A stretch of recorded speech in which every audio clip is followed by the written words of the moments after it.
Lalu pemirsa, apa sebenarnya menyebabkan polusi udara Jakarta ini masuk dalam kategori yang tidak baik, padahal dalam beberapa hari terakhir Jakarta diguyur hujan. Kita akan membahasnya bersama dengan PJ Gubernur Jakarta Teguh Setiabudi. Selamat pagi Pak Teguh. Selamat pagi Mbak Valerie, Mas Alka. Ya Pak Teguh, beberapa hari terakhir Jakarta ini diguyur hujan hampir setiap hari. Tapi kenapa indeks udara masih menunjukkan udara yang tidak sehat? Begini Mbak Valerie, memang betul bahwasannya hujan itu dapat membersihkan sebagian polusi di udara. Dan beberapa hari ini Jakarta relatif sering diguyur hujan. Namun demikian kita juga harus tahu bahwasannya yang relatif bisa dibersihkan adalah debu dan partikel halus. Untuk hujan tidak cukup untuk bisa membersihkan partikel-partikel lain. Karena sumber polusi seperti misalnya asap kendaraan, kemudian juga emisi pabrik, dan juga misalnya ada pembakaran sampah, itu masih terjadi pada tiap harinya. Dan itu merupakan salah satu sumber yang tidak langsung bisa dihapus dengan hujan. Jadi sekali lagi, walaupun Jakarta diguyur hujan, polutan dari hasil aktivitas manusia itu tetap berpengaruh pada tingkat polusi udara. Iya, jadi Pak, terkait dengan musim hujan yang sudah mengguyur Jakarta beberapa hari terakhir, mungkin sepekan terakhir ini itu akan sia-sia jika aktivitas emisi dari kegiatan manusia seperti emisi kendaraan bermotor, emisi pabrik aja tetap tinggi, Pak. Lantas apa langkah yang seyogyanya bisa dilakukan? Kita telah melakukan berbagai hal untuk mengimplementasikan sejumlah langkah, sekaligus juga untuk mengurangi polusi udara. Misalnya adalah kita senantiasa mendorong bagaimana penggunaan transportasi publik seperti MRT, LRT, dan juga Transjakarta. Selain itu juga dilakukan perluasan cakupan layanan dengan nambah rute, kita sudah lakukan. Kemudian juga pembatasan kendaraan bermotor melalui kebijakan ganjil genap. Bahkan juga kita sudah senantiasa mendorong penggunaan kendaraan listrik melalui pemberian insentif pajak dan juga pengoperasian bus listrik Transjakarta. Ini cukup banyak. Yang juga sangat penting adalah kita bahkan hampir tiap minggunya melakukan upaya untuk menanam pohon yang bisa menyerap polusi di berbagai wilayah untuk ruang terbuka. Kemudian juga melakukan pengawasan pemantauan aktivitas industri pabrik, kita sudah terus lakukan.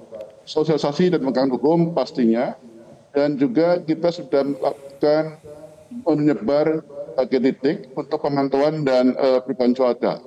Bagaimana faktor meteorologi yang mempengaruhi pergerakan polutan. Ada 31 stasiun pemasangan kualitas udara atau SPKU di berbagai titik. Ini kita kerjasama juga dengan beberapa KL yang juga ada, artinya cukup banyak untuk daerah lain.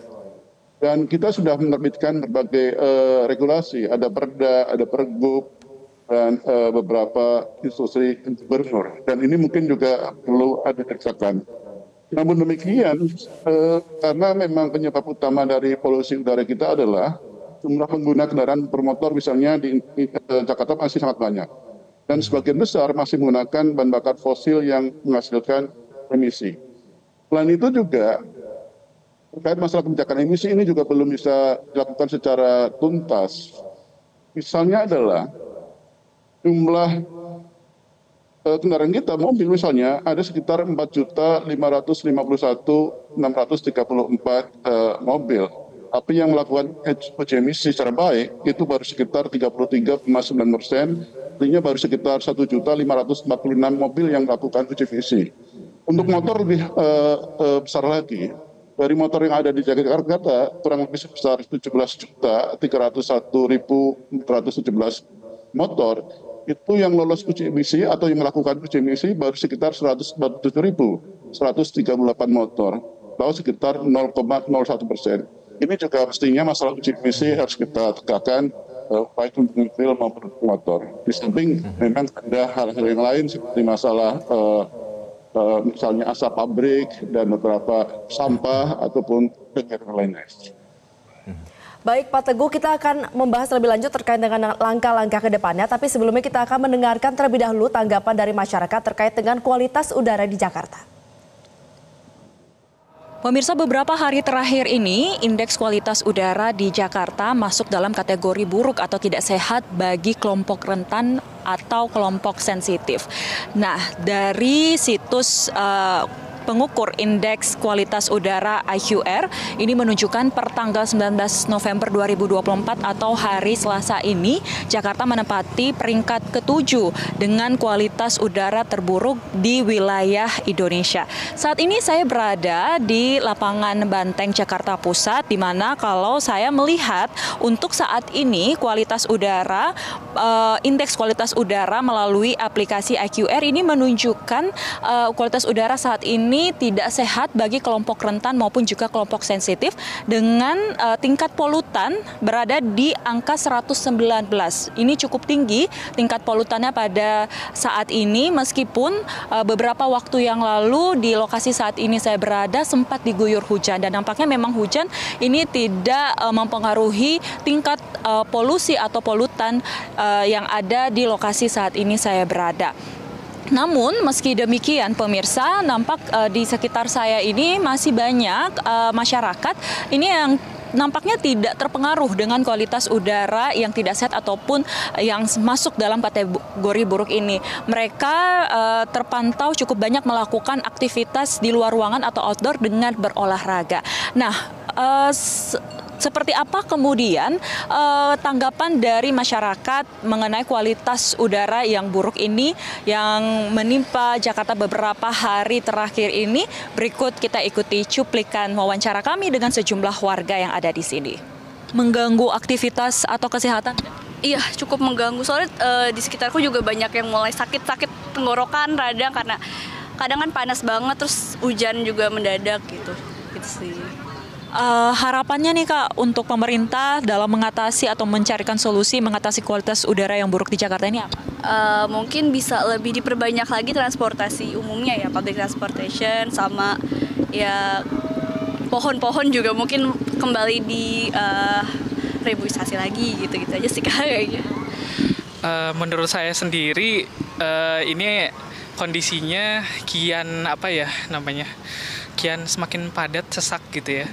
Karena setiap keluar tuh polusinya nggak hanya udara sekitar gitu, tapi juga asap-asap gitu. Jadi dari atas, kebetulan saya kerja dari lantai 20, itu nggak kelihatan gedung-gedung pun gitu.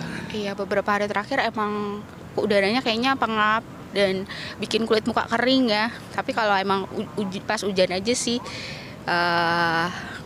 better lah kalau lagi hujan gitu. Mempengaruhi kesehatan Kak Eva nggak kualitas udara? Iya, lumayan sih karena belakangan ini teman-teman kerja kita juga banyak yang ISPA. Ya pemirsa, itulah tadi bagaimana tanggapan sejumlah warga mengenai kualitas udara yang masuk dalam kategori buruk di Jakarta yang sudah terjadi beberapa hari terakhir ini. Mereka memang cukup merasakan bagaimana kualitas udara ini mempengaruhi kesehatan mereka dan juga aktivitas mereka. Dan memang diharapkan ada tindakan nyata, baik itu dari pemerintah daerah maupun pemerintah pusat untuk bisa mencarikan solusi dalam mengatasi dan juga memperbaiki kualitas udara yang ada di Jakarta maupun juga di beberapa daerah yang ada di Indonesia. Dari Jakarta, Stefania Sarah, Febri Septian, Metro TV. Iya, Pak Teguh, tadi kita simak beberapa masukan dari masyarakat, ada beberapa poin yang mungkin bisa menjadi masukan untuk pemerintah Jakarta terkait dengan sarana transportasi publik yang sudah ada tapi unitnya mungkin kurang diperbanyak dan juga pepohonan lagi lebih banyak ruang terbuka hijau. Dan kalau saya menyoroti masalah uji kelayakan emisi kendaraan bermotor yang sepertinya hanya normatif saja diberlakukan, tapi prakteknya masih banyak kendaraan yang beroperasi tapi gas buangnya hitam pekat dan selalu lalu lalang di ibu kota. Ya. Jadi gini, saya sepakat tadi sudah sampaikan juga bahwa transportasi publik memang harus ditingkatkan. Di samping itu memang feedernya juga harus bagus sehingga masyarakat itu mau menggunakan transportasi publik secara baik. Yang kedua juga perlu saya sampaikan dari sisi tata ruang DKI Jakarta mungkin juga harus diperbaiki. Karena ruang terbuka hijau itu tidak lebih dari 10%, padahal standarnya paling tidak adalah 30%. Sangat sedikit ruang terbuka hijau yang ada di wilayah DKI Jakarta. Selain itu tentu saja, seperti yang tadi saya sampaikan, untuk mobil yang sudah lolos uji emisi tidak lebih dari 40%. Bahkan untuk motor itu tidak sampai 1%. Ini juga mungkin yang harus kami lakukan bersama-sama dan kedepannya juga konsisten bagaimana uji emisi juga dilakukan. Selain itu adalah monitoring terkait mungkin ada asap-asap pabrik di sekitar Jakarta atau di wilayah Jakarta yang harus juga kita tata. Artinya bahwasanya untuk mengurangi atau katakanlah memperbaiki kualitas udara di Jakarta, itu memang perlu upaya-upaya yang sifatnya komprehensif, tidak parsial, tidak hanya pemerintah DKI Jakarta, tapi juga hinterland yang ada di wilayah Jakarta sendiri. Ini perlu kerjasama. Itu juga mungkin kedepannya memang aglomerasi itu memang menjadi hal yang sangat dibutuhkan. Ya Pak Teguh, tadi juga kan disebutkan bahwa ternyata dari segi uji emisi ini persentasenya juga masih cukup rendah. Ya. Selain memang akan meningkatkan transportasi publik, apakah pemerintah Jakarta khususnya juga akan menganjurkan agar yang membawa kendaraan pribadi mobil ini untuk beralih ke penggunaan mobil listrik apabila memang mereka kekeh tidak mau menggunakan transportasi publik? Ini juga upaya yang perlu dilakukan secara pentahelix ya, bersama-sama. Dari sisi penggunaan kendaraan listrik, kita sudah melakukan semacam pembebasan pajak dan ada insentif lainnya. Demikian kan perlu ada upaya. Masyarakat akan lebih trust terhadap pemakaian mobil listrik apabila mungkin suku cadang dan bengkel-bengkelnya serta alat untuk ngecas akinya makin banyak. Oleh karena itulah juga tidak semata-mata kita memberikan insentif pajak, tapi juga ada upaya lain untuk mendorong masyarakat dan kita juga di kalangan pemerintah menggunakan mobil listrik. Tapi kemudian untuk masalah transportasi publik ini menjadi perhatian utama. Kita sudah memberikan subsidi besar kepada masyarakat untuk menggunakan transportasi publik. Bagaimana Jaklingko juga sudah kita gratiskan, kemudian MRT itu Transjakarta juga dari sisi pembiayaan sangat murah. Tapi sekali lagi tidak cukup hanya transportasi besar saja, tapi bagaimana masyarakat terhubung dengan baik itu juga harus kita menjadi perhatian. Artinya adalah perlu upaya-upaya yang sifatnya komprehensif, tidak hanya parsial-parsial, tidak hanya kemudian sifatnya melakukan responsif terhadap satu titik, dua titik, tapi yang lainnya kurang diperhatikan. Termasuk juga adalah tidak cukup transportasi publik, tapi tadi itu sumber-sumber lainnya cukup besar. Masalah sampah.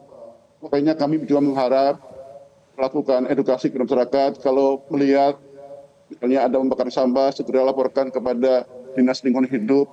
Kemudian juga kesadaran, tapi juga ada penegakan hukum terhadap perda masalah uji emisi. Dan kemudian terhadap mungkin industri-industri yang ada di kawasan Jakarta dan sekitarnya, itu juga lebih sadar lingkungan hidup. Dan kami sudah kemarin sempat ada acara dengan Kementerian Lingkungan Hidup. Pak Menteri itu komitmen bahwasanya untuk tahap awal ini kita sedang fokus masalah sampah, kemudian setelah itu kita akan bicara masalah polusi udara, dan setelah itu sungai. Artinya ini semua kita tangani. Terima kasih. Baik. Pak Teguh, terima kasih. Kita apresiasi langkah-langkah dari pemerintah Jakarta untuk menciptakan ekosistem lingkungan yang lebih baik khususnya di ibu kota bagi para warganya. Terima kasih telah bergabung bersama kami di Metro Pagi Prime Time. Jelajahi cara baru mendapatkan informasi. Download Metro TV Extend sekarang.